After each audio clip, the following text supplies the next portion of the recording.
Bonjour à tous et bienvenue sur la capsule numéro 3 du chapitre sur l'émission et la perception d'un son.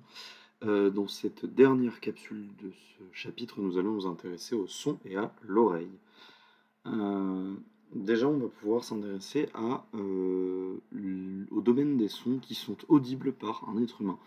En effet, la notion d'audibilité, elle est reliée à la notion de fréquence qui a été vue dans la capsule précédente. Et donc, ce que vous avez à savoir, c'est que le domaine de fréquences qui sont audibles par un homme, c'est compris entre 20 Hz et 20 000 Hz. À savoir aussi que ce domaine d'audibilité de fréquence, il n'est pas le même, par exemple, pour les animaux. Les chats auront une plus grande variété de fréquences audibles que nous.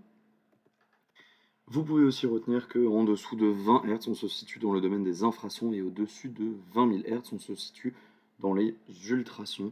Et donc voici un petit schéma des fréquences perçues. Comme ça vous donne un ordre d'idée de quels sons sont considérés comme graves, quels sons sont considérés comme médiums et quels sons sont considérés comme aigus. On va ensuite passer à deux notions qui sont très importantes, l'intensité et le niveau d'intensité sonore. Alors, il faut bien comprendre que ces deux notions, elles ne doivent pas être confondues, c'est deux choses complètement différentes. Déjà, pour commencer, plus un objet vibre fort, plus son intensité sonore est grande. Son intensité sonore, elle est liée à son amplitude, d'accord? Donc quand vous avez votre signal, plus le signal a une grande amplitude, plus il aura une grande intensité sonore, et donc plus le son vous paraît fort. Maintenant, le niveau d'intensité sonore, c'est autre chose. Le niveau d'intensité sonore, qui est le noté L, c'est une grandeur qui est mesurable à l'aide d'un sonomètre, elle s'exprime en décibels. Elle n'est pas proportionnelle à l'amplitude. Ce que ça veut dire, c'est que si par exemple l'amplitude de votre signal double, le niveau d'intensité sonore, il ne double pas. Donc, vous n'allez pas passer de 3 à 6 décibels. Ce qui va se passer, c'est que si une source sonore est deux fois plus intense, ou que l'on utilise deux sources sonores identiques, l'intensité sonore est doublée, mais le niveau d'intensité sonore perçu, il n'augmente que de 3 décibels.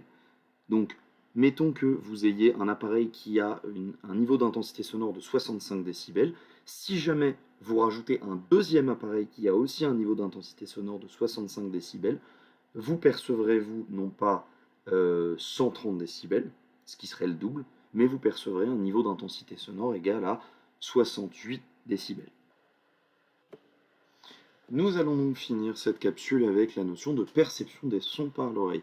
En effet, ce qu'il est important de savoir, c'est que tous les sons ne sont pas forcément bons pour vos oreilles. Et donc, en fonction du niveau d'intensité sonore en décibels qui est exercé par l'objet qui fait du bruit, vous allez ressentir une gêne ou une douleur en fonction de son intensité. Ici, vous avez donc un petit schéma qui résume assez rapidement les choses. Aux alentours de 0 décibels, le son, vous ne l'entendez juste pas. C'est juste une notion c'est votre seuil d'audibilité. C'est-à-dire qu'il peut exister des sons qui font moins de 0 décibels, mais que vous n'allez pas pouvoir percevoir. Cette échelle, elle est basée sur l'oreille humaine. Donc c'est pour ça que vous ne pouvez pas percevoir un son qui est en dessous de 0 décibels, mais que par exemple certains animaux le peuvent.